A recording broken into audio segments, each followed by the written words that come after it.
Hi everybody. For those of you who have not seen the Zest building, then you should really go and see it. It's quite amazing, and it's amazing how the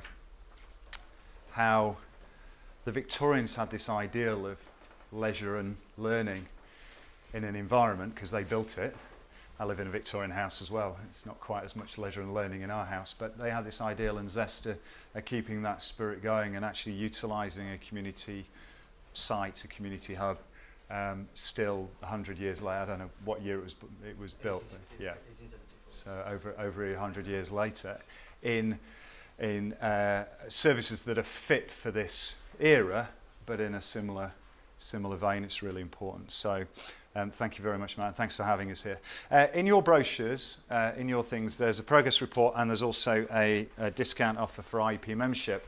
That's the last time I'm going to mention IEP membership in terms of what you can buy into, other than the fact that it's with that discount, I think it's £35 a year. I'm now going to spend 5 minutes telling you why you should do something about that, but ultimately it's up to you. And what we are creating at the IEP is a movement of people that are like-minded and interested in doing a number of the things that Matt mentioned in his presentation, really kind of getting the sector and the profession by the scruff of the neck and enabling people in the general public and government to really understand what it's about.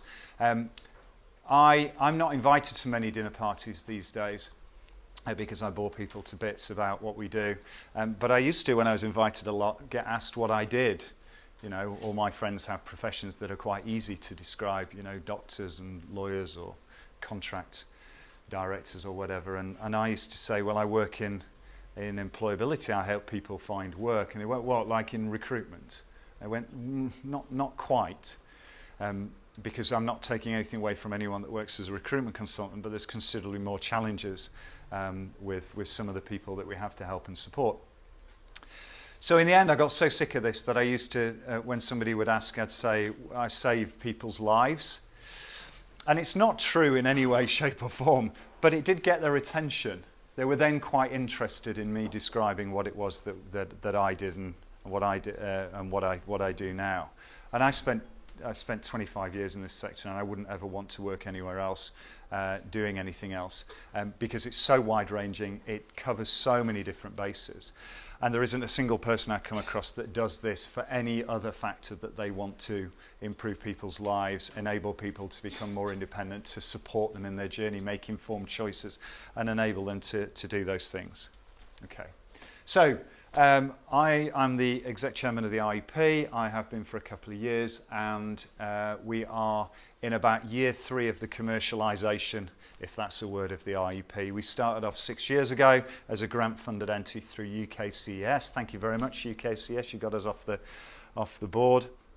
And we've worked very hard over the last 2 or 3 years to develop products and services and support that really resonates well with people across public sector, private sector, charitable sector, and within small or large or medium-sized businesses, delivering anything from housing to local authority support to private sector provision, through to social care and health care and everything. I think the society is now starting to recognise that employability in its purest sense and the end result of employability, there's no point in delivering an apprenticeship or a skills-based product service if somebody's job and outcome being able to provide for themselves is not an outcome of that support. I think society is starting to recognise across all of those gambits that employability support is really important for people to gain their independence and move forward. So we published a progress report this year. Okay. About a year ago, we redefined our vision statement, and I won't go into too much of that, but this is flowing through again, isn't it? This seems to happen every time I do this thing. Anyway, we published a vision statement, and the vision statement was we support those that support others to gain work, progress in work, and sustain work. It does exactly what it says on the tin. We support those people that need the learning to do their jobs even better, and now we're getting to the point through the apprenticeship and things like that I'm going to talk about in a moment, that we're enabling people to become good and then from good to great. We want those social outcomes to be even more prevalent through through our society and enable more and more people to gain services, particularly those individuals that maybe have been on the margins of services before, or those that have considerable multiple challenges to them progressing towards the world of work and becoming more employable. Or, you know, like if we talk about ethics and everything, even getting to make an informed choice that they don't want to work is, you know, that's their choice. We work with a number of different organisations. It'll probably flow again, but it's fine. We work with a number of different organisations through local authorities, through housing associations, through... we are now starting to gain a devolved community and an international presence. So we're doing some work in Manchester, dare I say Manchester and Sheffield. I'm from Doncaster originally, so I'm closer to this place than I am in Manchester. And then through to... Welsh Government and through to Scotland. We gained our first corporate affiliate partner today, which is a pure Scottish-based company that doesn't do anything outside of Scotland, so I was very pleased about that. And we will be launching next January in, of all places, Australia, which is a really interesting concept as well. And the belief in that is that employability professionals the world over are delivering the same core services. I appreciate environments are different, language is different. We've got a pilot running in Saudi Arabia at the moment. Language is considerably different in Saudi Arabia. The dynamics of those customers, those service users, are slightly different in different localities. Some of their disadvantaged nature is different. But all in all, the core abilities to deliver employability skills are the same the world over.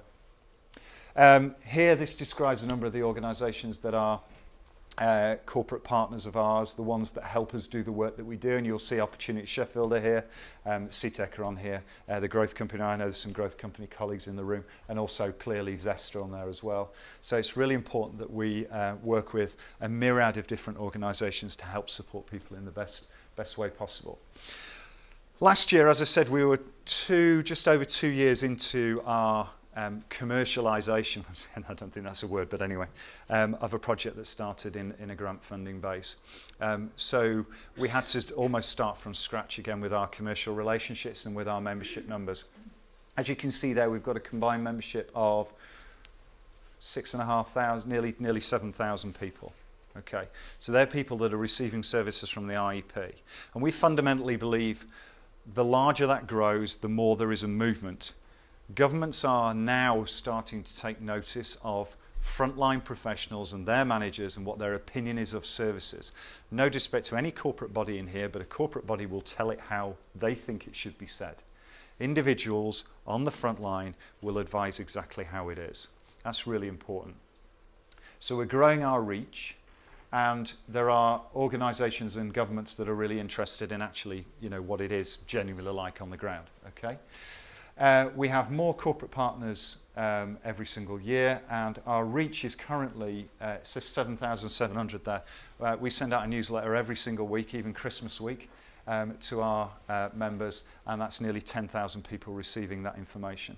And as I say, as we create this kind of wide-ranging movement, organisations like government and the general public will start to sit up and listen as to what we're doing and what we're doing every single day. Everyone in the room knows what an employability professional does in different facets and everything, but if you can imagine you being just a member of the general public and having never worked in this space, you would, as a member of the general public, understand completely what a social work practitioner does, yeah? Everyone knows about social workers. Some people like social workers, some people don't like them. It's entirely, you know, up to you, but you know what they do. And some of that's down to the academic routes that social workers have had to take to qualify. And some of that's down to the public understanding what it's all about. I would argue that employability practitioners and all that multifaceted have at least as much impact on people's lives, and at times of crisis, as social work professionals, but are not recognised by the general public in the same vein. And the IEP is here with that wealth of movement to try and change that attitude. That's fine. So we've our newsletter goes out 10,000 people a year. We have lots and lots of different interactive events that aim to attract and to support people at various different levels within the sector and also in various different occupations. So this is we hold dinners for fellows, and I didn't describe before, but we have 3 levels of membership: associate member and fellowship membership. Fellowship is under application to a committee, but I'm sure there are plenty of prospective fellows in this room, and I urge and encourage you to do something about that. The way people get their learning is at point of need. So we're not about putting on training courses, and we're not about, it's amazing, we're not about putting on training courses, and we're not about necessarily force-feeding learning. What we do is we enable people to access learning and understanding when they need to learn it. So, for instance, we have lots and lots of 10 Things guide that write around the basics around supporting a customer with a particular challenge. Autism, sight loss, Asperger's, I can't think of any others. There's lots and lots and lots of them. Female workers. I think the female workers, female returners to work. Yeah, absolutely. So it's not about making people experts, but it's enabling them to not have the fear as an advisor when somebody comes in maybe for the first time and presents with a challenge that maybe they've not addressed before with another service user, another customer. And that we find is really useful, and that's accessible really quickly through the Knowledge Bank, which is great. We have a series of webinars that we deliver, and partners deliver them. And the really important thing about all of the knowledge in our Knowledge Bank, it's written by specialists and experts within the field. So we're not saying this is how you do it. Has anyone heard of an organisation called Genius Within? Nancy was on TV. She was the psychologist on TV. They wrote our stuff around autism. The RNIB wrote our stuff about sight loss. It would seem not the right thing for us to write specialist content. So we get people to do that. Okay. Really quickly, we improved our website this year. We invested heavily in making sure that it was something that was accessible and engaging and not 6 years out of date. And we're finding reviews back on that are really, really positive. It's much easier to use. It's much easier to find what you need. When you become a member of the IEP, you have a specific login, and that's how you access the information you need. And the final thing I want to talk about is the Employability Practitioner Apprenticeship.